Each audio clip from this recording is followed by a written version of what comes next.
All right, guys, welcome, welcome, welcome. Come on in. We are live in the Marketing and Conversion for Realtors and Loan Officers Facebook group. I am Amanda Roberts, and I am going to be teaching you tonight on how to get your offer accepted with the seller, how to get 10 things.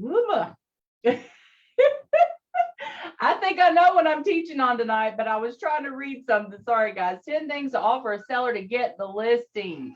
We are talking about listings tonight, how to get sellers wanting to list with you. I'm going to give you 10 tips and techniques on how you can get them to list with you. You can win more listing appointments.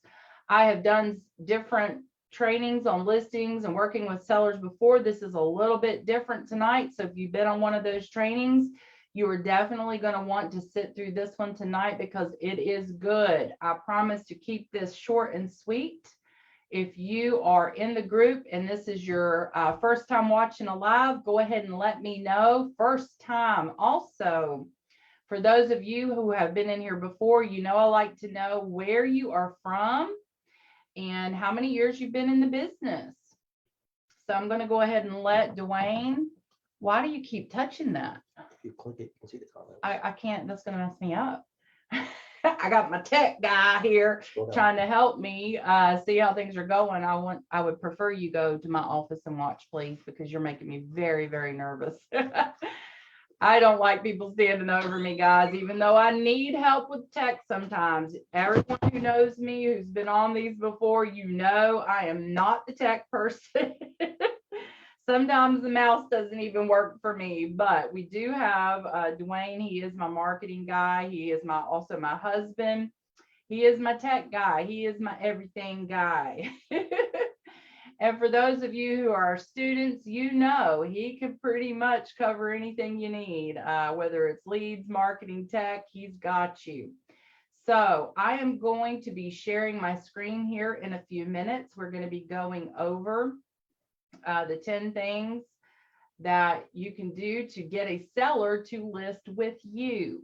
This is very important in this market. I know we speak to agents every single week, and their biggest struggle right now is Facebook. Not Facebook leads, but I am sorry, guys. I'm like, my brain is not clicking.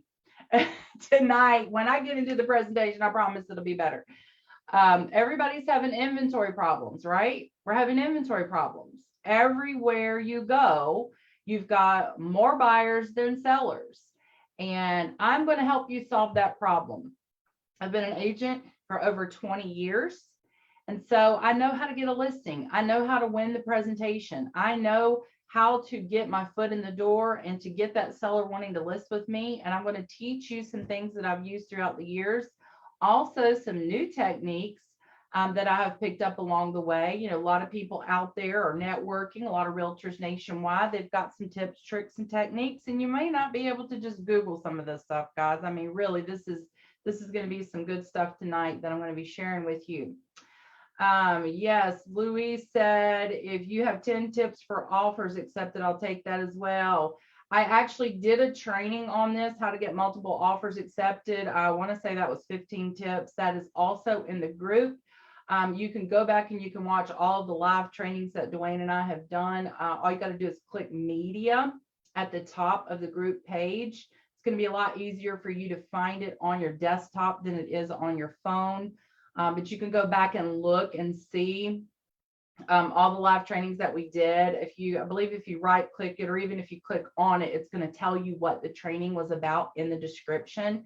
I've done a lot of tips and techniques on those things. So you'll pick up something there as well. Ron from Maine, 1.5 years. Yes, Ron, I recognize your name. Hey, how are you doing? So glad you're on tonight. You guys are going to get some very good stuff. I've spent literally hours on this presentation, just pouring my heart into it, all of my expertise and all the things that I've learned throughout the years to help you guys, because I know, guys, you need all the help you can get to have the competitive edge in this seller's market. And so we're going to give people just maybe one more minute to jump on here. Just let me know where you are in the country, or you know, in a different country. I know we get people in here from Canada and other places. Where are you tuning in from and how long have you been in the business? I want to hear all about it.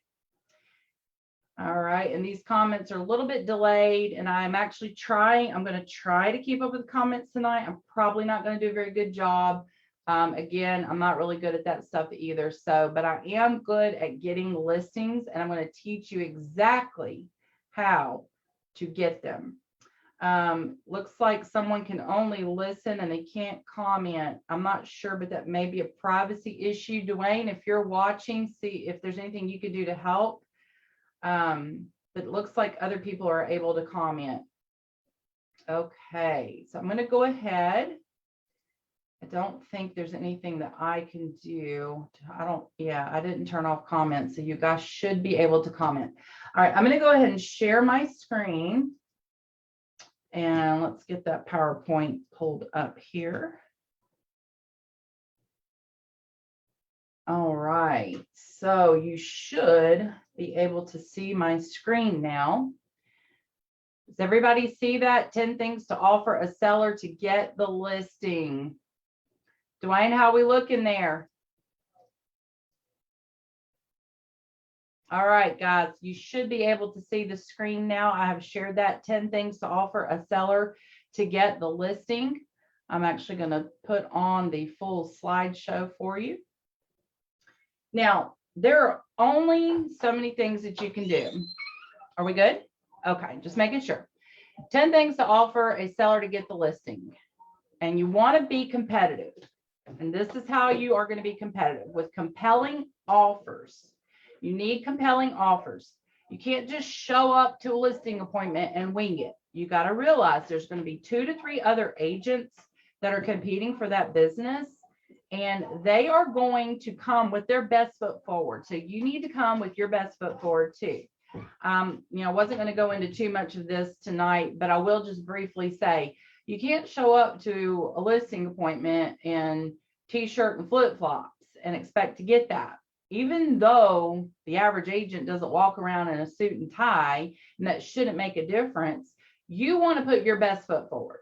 And so if you show up in a t-shirt and flip-flops and the next guy shows up in a suit and tie, there's going to be a little bit different level of respect there. So just keep that in mind when you're showing up. I know a lot of people dress business casual these days. There's nothing wrong with that, but you always want to put your best foot forward, and you don't want to show up late.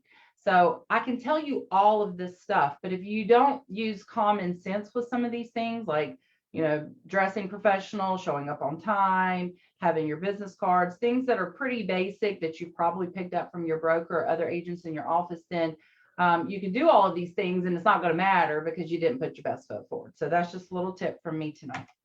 Now, there are only so many variables that you have control over when it comes to getting the listing. And I'm going to go over some of the seller's concerns.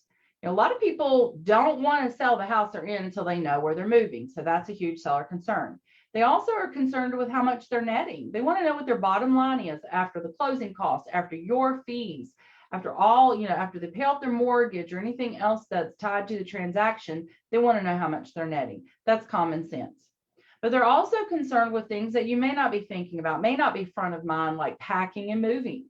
Every time my husband and I went to go sell a house or buy a house, my very first thought was, I got to pack this house. We got to move, got to unpack it at the new place. And on average, it takes me about 6 months to fully settle in, because we have very busy schedules. So if I'm going to move, I'm going to factor packing and moving into it. It's going to weigh heavily on my decision. Now, some people, they don't care when they go to sell their house who's going to be living there. They really don't. But there's a lot of people, especially if they've been in the house any length of time and they have loved that house, they're going to be concerned with who's buying their house. Some people, they want a young family to buy their house, or they want someone who, has dogs. People have different reasons for selling their house to people. And that is why the seller letters that the buyers are writing these days, that's one of the tips that I gave in the multiple offer training I did, is for a buyer to write a letter to the seller explaining why they want their home and the, what's important to them about the home, because that really pricks their heart. And so they want to know who's buying their house too. So don't think that they only care about how much they're netting. That's a huge motivating factor, but it's not the only motivating factor. And then, of course, they're concerned with all the stress involved with the process, especially if they're buying another house. And so if you've ever helped a seller buy another house, you know how stressful that can be. You're trying to time everything out. And so they have a buyer that's coming into the house after them, but then the house that they're buying also has a seller that's got to get out. Then most people want to clean the house at a bare minimum. They want to clean the new house before they move in. And a lot of people want to paint. Some of them even want to do upgrades before they move in. And so when you're doing a simultaneous close, that means for those of you who are new to the business, who may not have had this yet, maybe you've only worked with buyers and you haven't had a move up buyer yet, you haven't had a seller who's also buying. A simultaneous close is when you are literally closing both properties the same day. You're closing the house that they sold. So they're showing up that morning and they're doing the paperwork. They're signing on the sell side over to the buyer who's buying, who's expecting keys immediately. And then you're also closing on the new house that they're buying, and they're expecting keys to that house equally the same. And so a lot of times throughout the years, I would write it up, depending on what side of the transaction I was on, especially if I was on the sell side, to give them date of deed +3. Nowadays, it's actually more than that in a lot of cases. Like, for example, date of deed +30, and that's what you call a slow move. That's when the seller is selling a house, they're buying another one, but you're giving them 30 days to get out of the house. And they can rent back or not. That's, I'll talk a little bit more about rent back later. But that is what you call a simultaneous close with date of deed plus so many days. And so anything that you can do to eliminate stress for a seller is going to raise you on the bar as far as favoritism goes between you and other agents. So if you come in and you ask them probing questions like, what has got you stressed about selling? Or why would you not sell? Or, find out what it is exactly that's got them worried, find out all of their concerns and address them. Oh, well, you don't have to worry about listing your house and not having a place to go. When we get offers from buyers, we're going to counter back with a contingency that says that you need time to find another home. And if you don't find that other home, then the deal's off. You can put a time limit. There's all kinds of things that you can do to give your seller security to ensure that they're not left out in the cold, that they're not left homeless. So that helps them with the stress involved. And then, of course, potential repair costs. Every seller is thinking, well, what if on inspection it comes back and it says, we need to repair this, this, and this. And in a seller's market, a lot of times you're just writing it up as is. So it's not even a problem. Now, you may not be able to physically solve each concern, but you can ease their mind. Knowing and acknowledging their concerns and offering solutions is half the battle. Now, you can control your commission. So there's an old saying that I like to throw around. There's several ways you can skin a cat. And what that means is you can use your potential commission to encourage a seller to use you as their listing. And you may be thinking, okay, how? What are you talking about, Amanda? Okay, I'm going to go into that. So some of these suggestions might seem like a bribe. And the reality is agents incentivize their clients every day to do business with them. They just do it in the form of a reduced commission. And this is one thing that you do have control over. Now, setting yourself apart from the competition is crucial for you to win. I guarantee that your competition is using one or more of these tactics to win the listing. They don't advertise it, but they offer it private, over the phone, or in person when speaking with the seller's agent. You need every competitive edge that you can get in this crazy market. And so compelling seller offers will give you the edge that you need and set you apart from the other agents. Now, I've put together 10 things that you can offer a seller to get the listing. Number one, offer to pay their moving expenses. This has been done in several different ways throughout the years. I mean, I've seen real estate companies actually have moving trucks with the name of their company on the side of it, and they let their sellers use their moving trucks and even their buyers. That is what you call an incentive, and they do it in several different ways. But moving is expensive. It could cost anywhere from $1,500 to $5,000 to move, possibly even more if you're going across country and you've got a lot of furniture. And so let's just use this as an example. If you take a $350,000 listing and you're making 3% on the selling side, you're going to make about $10,000 before fees when it closes. Now, you can actually pay a third-party company, like a moving company or any vendor for that matter, on the CD and have the title company reduce your commission. So for example, you were going to get $10,000 in commission and you tell your seller, hey, if you list with me, I'm going to pay up to $2,500 in moving expenses for you. And so they get a quote from a moving company, and let's say it comes back at $2,000. So you're actually going to reduce your commission by $2,000. And so now on the closing statement, it's going to say that you're getting $8,000 commission. Now you didn't actually pay the moving company yourself. You can do it a number of ways. You can actually have them paid on the closing statement directly, or you can just reduce your commission and let the seller take it out of their net proceeds. In this case, it's probably going to be easier to do the net proceeds. You can do it as a percentage. You can do it as a flat amount. Whatever your commission is, you're just reducing your commission by that amount. You can set the terms. It's up to you. It's your business. You can say, well, I'll pay up to $1,500 in closing costs, or I'll pay up to 1% of my commission in closing costs. It really boils down to how much commission you're actually making. So also keep your broker fees in mind. So those are just a couple of things that you can do to get an offer, to get a seller to list with you. Number 2, offer to pay the seller's closing cost.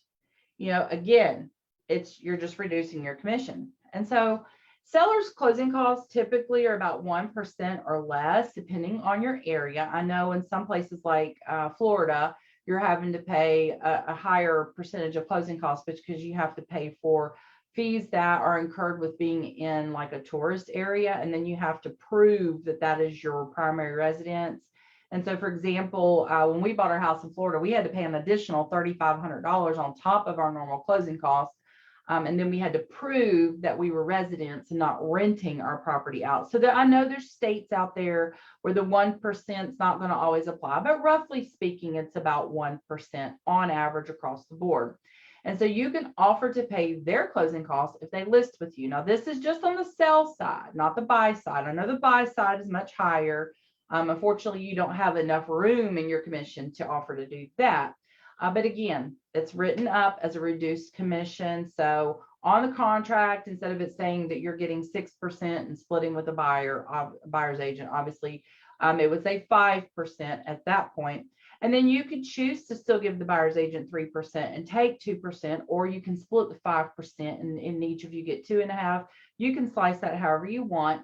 I am going to go into that a little bit more in detail here in a minute. Now, you can offer to reduce your commission on the new home purchase. This is something that agents have been doing for a very long time. So some of you new agents might find this interesting, but keep in mind that sellers are buyers too. And so a lot of times what I would do, if I was in a situation where I had a seller who was buying another property and I knew that I was up against other agents, I might offer, $1,000 off or $2,000 off or even 1% off their listing. And if they used me as their buyer's agent, because, they can use you as a listing agent and not use you as a buyer's agent. So, keep that in mind. Now, it's not normal because you want the same agent handling both transactions because you're trying to match things up and line things up, like I mentioned earlier with the simultaneous close. So it's not advantageous to them to use a different agent to buy. But let's use this example. If they're buying a $400,000 house And so if you're getting a full 6% commission and you're splitting half with the other agent, then you're going to make about 12,000 on the new house. So you could offer, like I said, to reduce it, by maybe $2,000, depending on more, maybe more, depending on how competitive your market is. But that still gets you the listing, and you're still going to make money off of both sides. Now, in this example, I said offer a $10,000 reduction in commission on the house. Now, again, you've got so much commission to work with, right? I mean, you're starting off at 6% and then you're negotiating down in this scenario. And so if you reduce your overall commission, the $24,000 on a $400,000 house, and you're saying, I'm going to take 10,000 off if you use me to buy another house, now you've got $14,000 in commission left to split between you and the buyer's agent. So you could, in essence, do that rather than eat the entire $10,000 yourself. I know that might not sound fair to the buyer's agent, but I am going to discuss that a little bit further in. When you're in a seller's market, it's a different game than when you're in a buyer's market. I've been through both several times. And so it's this tug of war. You're up and down, you're up and down. And so it really comes down to who has the most power. And in this case, sellers have the most power right now. They have the houses that everybody wants and everybody's fighting over them. So unfortunately, that is business. It may not seem right, but that's unfortunately how it is right now. And that's why people are paying so much more for houses when they do come on the market. And so there's several ways for you to handle this in the offer. You can always, if you're, when you're getting the new house for the seller, you've got the listing and now you're trying to find them another house. You could take the reduction on the buy side if that agent hasn't already sliced you. And so let's say this is a standard 6% and the listing agent got the listing for 6% and they're going to give you 3% as the buyer's agent. And let's say they're buying another house for $400,000, just to keep the math simple. You can, take a full list and then take the reduction of $10,000 on the buy side. So there's several different ways to slice it. And that's going to give the buyer an advantage when they go to buy the house. So, anytime you can net the seller more money on either side of the transaction, you stand a greater chance of winning. I hope that makes sense to you. If anybody has any questions about that, go ahead and put those in the comments. I have actually lost that screen. It went away, so I can't see your comments right now, but I can go back after the live and answer those for you. Let me just make sure I reiterate that. You have only so much commission on each side of the transaction. And if you're trying to win the listing, you can reduce your commission on the front end, on the listing. If you're trying to win the buy, you're trying to win the house they're buying, you can reduce your commission there as well to make the offer better. That's getting a little bit into the buy side. Again, I did a training on that a couple weeks ago, a little bit over a month ago. So you can always go back in the group, click on media and find that training. They're all there. And at this point, if you were watching this on the replay, I would love to know that you're watching the replay. Go ahead and hit type replay in the comments, so I can say hi to you later on after, it could be months after I did this live. I want to say hi to you. Number 4, take a reduced commission on the listing itself. And so I've kind of already touched on this a little bit, but money talks. Nobody wants to give money away needlessly. We don't like paying taxes. We don't like losing money. And so when it comes to selling a property, the more money you can make, the better. And honestly, guys, if the agent down the street is reducing their commission down to 4% and they're only giving the buyer's agent 1%, or they're splitting it and getting 2%, how about you be the agent that does 4% minus $100? Because people will choose you even if you're saving them $100. So ask them, point blank, ask them, how many other agents have you interviewed? Oh, you've interviewed 2. Okay, well, what did they offer you? Just point blank, ask them what did the other agents offer them? Ask them, are you the first or last agent that they're interviewing? And whatever it is, beat that offer. If that agent came back and said, well, I'll list your house for 4%. Okay, well, you list it for 3.75% because 3.75% on something is better than zero on nothing. I mean, think about it. You're going to make something, even if you split that with that buyer's agent. Buyer's agents are happy right now to get anything because they're out there writing multiple offers left and right, and they're getting rejected, and they're not making anything off it. And so if they come across your listing and they get it accepted, and you're giving them 1.75 or 2% or what, however that slices out to be, they're happy to get that. And they can always get the rest of it from their buyer if they need to. So I will talk a little bit more about that as well. Now, you can, number 5, you can offer to reimburse the seller for repairs, because like I said before, this is a huge concern for sellers, especially if they have an older home, especially if their roof or their HVAC or their water heater is old. They're in the back of their mind thinking, okay, well, the last time I bought a house, I did an inspection, or my friend sold their house and they did an inspection and there was $10,000 worth of stuff, on that inspection report. And I don't want to get stuck with an inspection report with $10,000 worth of stuff on it. And so in the back of their mind, they are concerned about that. And so there's ways that you could get around that, and you want to address that in the very beginning. So you can say, hey, if you get into a situation and the buyer does an inspection and they're asking you to pay for repairs, I will reimburse you up to, $1,000 in repairs, or we can cap it in the offers that you'll only pay up to $1,000 in repairs and I'll split it with you. Or you can say, you know what? Don't worry about it, Mr. and Mrs. Seller. We're going to put in the offer that it's as is. If somebody wants to buy your house, they're getting it as is. We're not accepting any repairs, none at all. It's their baby. And a lot of people are doing that now, and they can get away with it because it's a seller's market. Is it right? That's up to the buyer and the seller. That's between them. If they agree to it, then it's right. It's really what people are willing to agree to and what they're willing to do. And so if a buyer comes in, and let's say this is a $300,000 house, and they've looked at 10 other houses and they've put in multiple offers and they keep getting them declined, and they say, we're not going to put the inspection in the offer because they want to keep it clean, right? But they go ahead and they do an inspection anyway, and then they find out that the HVAC unit is on its last leg and it's going to cost them $8,000 to replace it, and They can't come back to the seller at that point and say, well, we need you to fix the HVAC before we close, or we need a credit, or blah, blah, blah.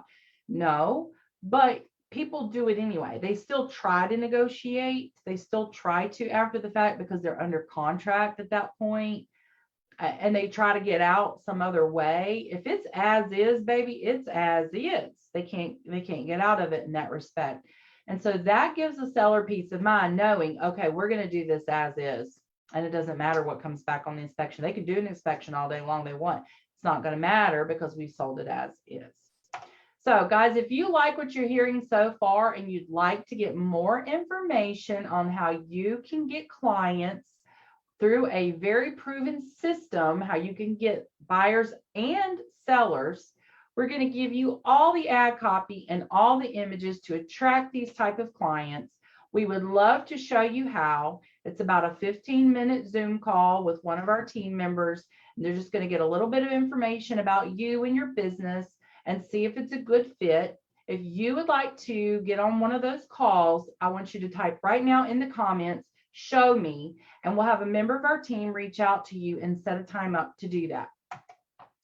Now, number 6, offer tactics that will give the seller peace of mind and establish you as the expert. So I've already talked about this a little bit, but I'll go into a little more detail.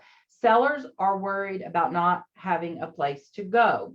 You can offer to add verbiage in all counter offers because they're going to get multiple offers. It doesn't matter, where they're at or what the house is, the condition of the house. They're going to get multiple offers. And so you're going to have to counter back with this verbiage. And basically it just says that, well, we agree to accept your contract under the contingency, that's the key word, contingency, that the seller finds suitable housing. And then you give a time frame. You can do 30 days, 60 days, even put, if you want to put 90 days in there. If you get to that 60-day mark and they haven't found suitable housing, well, you have two choices. That buyer can say, forget it. I know we're under contract on this house, but forget you. We're going to go fight with, 100 other people on another house. What are they going to do? They're going to give you an extension. They're going to give the seller an extension to find a house. And so you can always do a rent back option as well.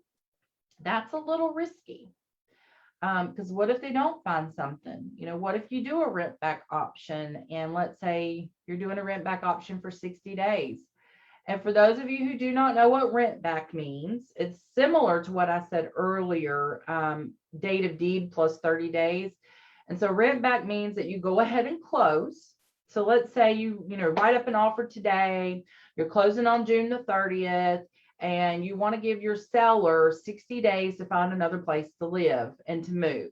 And so you're doing a rent back option. You're writing this up in the contract to state that the seller will close and it will now be the buyer's house, but the seller's going to rent back the house. They're going to rent the house. They're going to stay in it for 60 days and they're going to pay rent to the buyer. And now, it doesn't matter that the seller maybe had lived there rent free or mortgage free rather for the last 10 years. Doesn't matter that the buyer only put 5% down and they're paying double what the seller paid for the house. I mean, that rent might be $2,000, so it's a little bit, it's not the ideal situation. It typically costs the seller more than it ever cost them to live in the house before. And then they still run the risk that they might be homeless at the end of 60 days or however many days you do the rent back.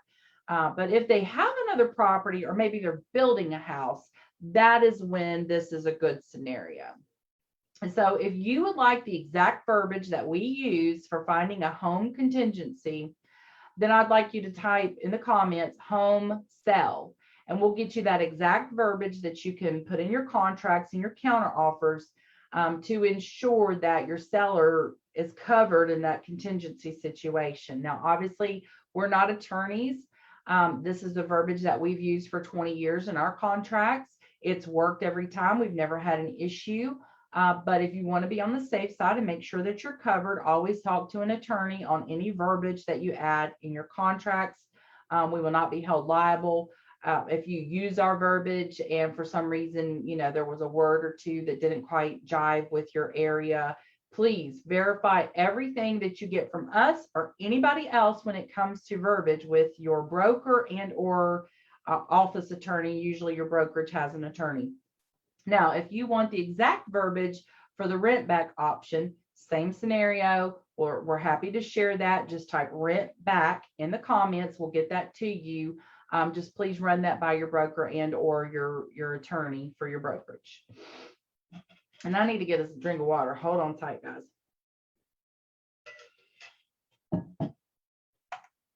Number 7, give the seller something appealing to list with you. This has been done for years. People giving vacation certificates, free home inspections, free appraisal. What else have I seen? Free home warranties. I've seen some weird stuff too, like wine of the month club. I haven't done all of these, but I've seen other agents do them. Some of them give furniture away. Some of them give away appliances. I've had to basically give a washer and dryer away twice in my career just to make deals happen because sellers took it with them, or the buyer was going to use that money to buy a washer and dryer, but their closing cost was higher. And so sometimes as an agent, you do things like that to help them in the end, just to kind of push it through and get it done and help them. But I'm talking about doing this from the get-go on purpose. And so, people love to go on vacation. Who doesn't want a free vacation? Now, you can't go out there and put this in your marketing materials. Somebody's going to, complain or whatever, or be jealous and start drama. You don't maybe not want to do that. But when you're sitting in front of the seller, say, hey, do you like going on vacations? Oh, you do? Okay. Well, hey, I can give you a vacation certificate and you can take a free vacation if you close with me. It's just something that I do for my clients, a real nice thing. And there's actually a company out there where you can pay a monthly fee. It's not some huge fee either. I don't know what it is today. I think it was like 99 bucks a month is what I was paying for that. But we don't offer this anymore. But this is something that can give you a competitive edge. It did work for a season for us. And then it got to the point where, we really didn't have to do that anymore. But for those of you just starting out, or, you only get a couple listings a year and you want to increase your listings, then this is a great way to do that. I don't mind sharing that link with you guys to the company that offers this. Now it's like a one-time fee of $199 plus your taxes and fees. I think it works out to be like $400 and some dollars and some odd change. And they do not, now catch this, they do not have to take a timeshare presentation. Absolutely not. They do not have to take a timeshare presentation. So you can pay to join this vacation club where you can print as many certificates as you want. We used to do home buying webinars, and we would just print off, 20 or 30 of these certificates and give to people to come to the home buying seminars. And so you could pass these out like candy. We even used them for our personal vacation. So you call the company, you got to do it a couple months out. It's ideal if you want to get a good choice of dates to do it a couple months out. You pay the $199 fee plus the taxes, and boom, you got a 1 week paid vacation somewhere. And so you can offer to give this to the seller. Now you can choose to pay their fees or not. Only don't write them a check. That's a violation of ethics. Just reduce your commission. That's all you have to do. Just reduce your commission so they net, that extra $500 that covers all their fees. It's all you have to do. And then it's up to them to call and pick a day and time, and then they just go. It doesn't cost them anything unless they have a flight. You're not, don't pay for their flight, obviously, but you're basically paying for 1 week stay, up to 4 people at a resort. And so this is a great little incentive that doesn't cost you a ton of money that can set you apart. Just reduce your commission by that amount. That's all you have to do. It's perfectly legal and ethical to reduce your commission, so the seller can net a little bit more to go do what they want. In this case, it's a vacation. You're giving them a vacation certificate, and you can write that monthly expense to the vacation certificate company off on your taxes as a business expense as well. Number 8, have a well thought out plan on how you are going to make their process smooth. It is your job to make the process as smooth as possible as a seller's agent.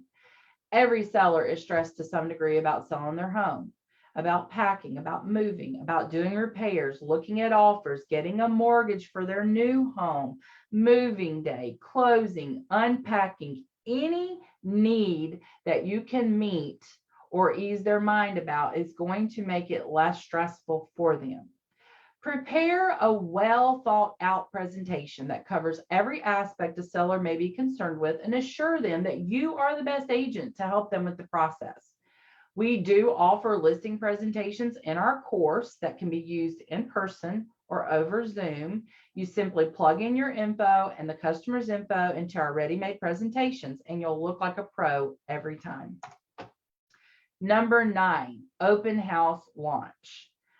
If you are a buyer's agent, you are super annoyed by these by now, I'm sure. But if you're a seller's agent, you are silly for not doing these. These will get you so much more business. Sellers are typically concerned with having to keep their home clean for showings and having to leave at a moment's notice. If they've got pets or children, they do not want to spend every day of their life cleaning and keeping a house show ready. It's a little nerve-wracking.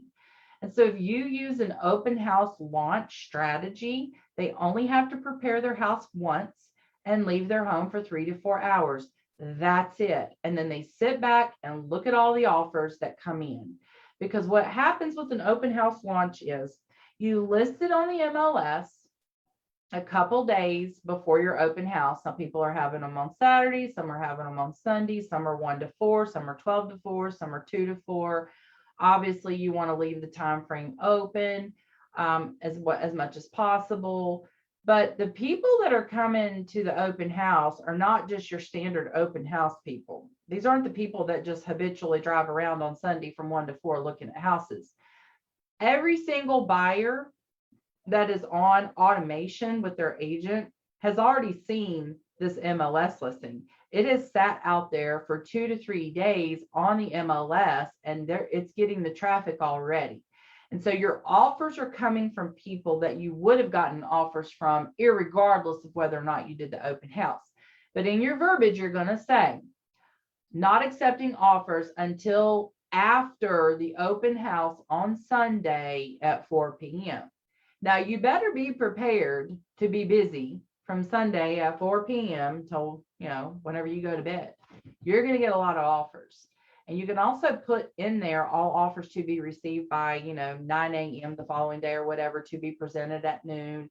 Hey, this is your business. You can write it up however you want. You can list this house however you want. But go into your listing appointment and explain this strategy to your potential seller. Because if you're doing open house launches and nobody else is, or the other 2 agents that they interviewed are not, or they didn't mention it at least, now you're going to look pretty dang smart. You're going to, oh, wow, this agent's good. I want to use this agent. Because what else happens with an open house launch is you're building buzz. You're creating buzz. Everybody's like, oh my gosh, we got to go look at this house on the open house. And it is going to be slammed. And you're going to have cars back down the street. You know what it looks like if you've been out with buyers. And those agents, they've already wrote the offer. It's in hand. They're just waiting for the seller, the buyer, to go look at it and go, yep, submit it. And you're going to get blown up with offers. So if you tell the seller, by doing an open house launch, it's going to create more buzz, it's going to bring in more buyers, and it's going to jack that price up. Because when they come to the open house and they see all the cars back down the street, let's say you got it listed for $350 on the MLS, and they were thinking, oh, got a buyer, oh, well, we'll offer $360. Somebody else's buyer's like, well, we'll go up to $375. Guess what just happened to that buyer's thought processes? Oh my gosh, I love this house. I don't think we can get away with offering $360. And they go back and they crunch numbers and they look at their bank account and they call mama and daddy and anybody else that they know that's got money.